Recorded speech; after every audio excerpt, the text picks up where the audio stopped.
لا الہ الا اللہ لا الہ۔ سائل کہتا ہے عبد المطلب کا ایمان اور ابو طالب کا ایمان کیا تھا؟ نبی کریم صلی اللہ علیہ وسلم کے دادا وہ تو آپ کو علیہ الصلوۃ والسلام کو نبوت ملنے سے پہلے ہی فوت ہو گئے تھے۔ پیارے حبیب علیہ الصلوۃ والسلام بچپن میں تھے، ابھی نبوت کا زمانہ نہیں پایا۔ جب نبوت کا زمانہ نہیں پایا تو ایمان والی بات ہی نہیں رہے۔ چچا ابو طالب انہوں نے نبوت کے دور کو پایا، اور پیارے حبیب محمد کریم صلی اللہ علیہ وسلم نے بہت درد سے محبت سے اپنے چچا کو بارہا ایمان کی اسلام کی دعوت دی، حتیٰ کہ وفات کے لمحے تک آپ علیہ الصلوۃ والسلام ان کے سرہانے پہ بیٹھے رہے۔ جب ابو طالب اس طرح مرگ پہ تھا، پیارے حبیب آگے بیٹھ گئے اور کہنے لگے، چچا قل لا الہ الا اللہ فی اذنی، میرے کان میں ہی ایک مرتبہ پڑھ لے لا الہ الا اللہ۔ ابو طالب محمد کریم صلی اللہ علیہ وسلم کی شریعت کو جھوٹا نہیں جانتے تھے، سچا مانتے تھے۔ قرآن کو، دین کو، اسلام کو، حقیقت کو سمجھتے تھے۔ پھر کیا چیز تھی جو ایمان لانے سے انہیں روکے رکھی؟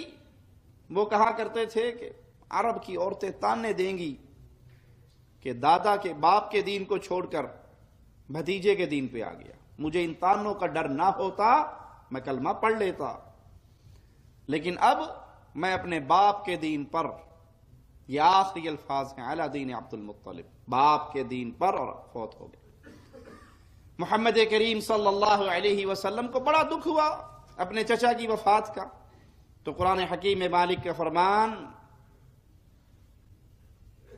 پیارے حبیب علیہ الصلوۃ والسلام پہ نازل ہوا، انک لا تہدی من احببت، جس کو آپ چاہیں ہدایت دینا نہیں دے سکتے، ولکن اللہ، ہاں وہ اللہ کی ذات ہے، یہدی من یشاء، جس کو چاہتا ہے ہدایت دے دیتا۔ عبد المطلب نے تو پیارے نبی علیہ الصلوۃ والسلام کی نبوت کے دور کو ہی نہیں پایا، پہلے ہی فوت ہو گئے، اور ابو طالب نے نبوت کے دور کو پایا لیکن ایمان کی دعوت کو قبول نہیں کیا۔ اسی لیے رسول اللہ صلی اللہ علیہ وسلم کا فرمان ہے کہ جہنمیوں میں سب سے ہلکا جہنمی، سب سے کم عذاب والا میرا چچا ابو طالب ہے۔ اس کو آگ کی 2 انگارے، یا ایک روایت میں آگ کی 2 جوتیاں پہنائی جائیں گی، جس سے اس کا دماغ ایسے کھولے گا جیسے چولہے پہ ہنڈیاں ابلتی ہے، اور وہ گمان کرے گا کہ مجھ سے بڑا عذاب کسی کو نہیں ہو رہا۔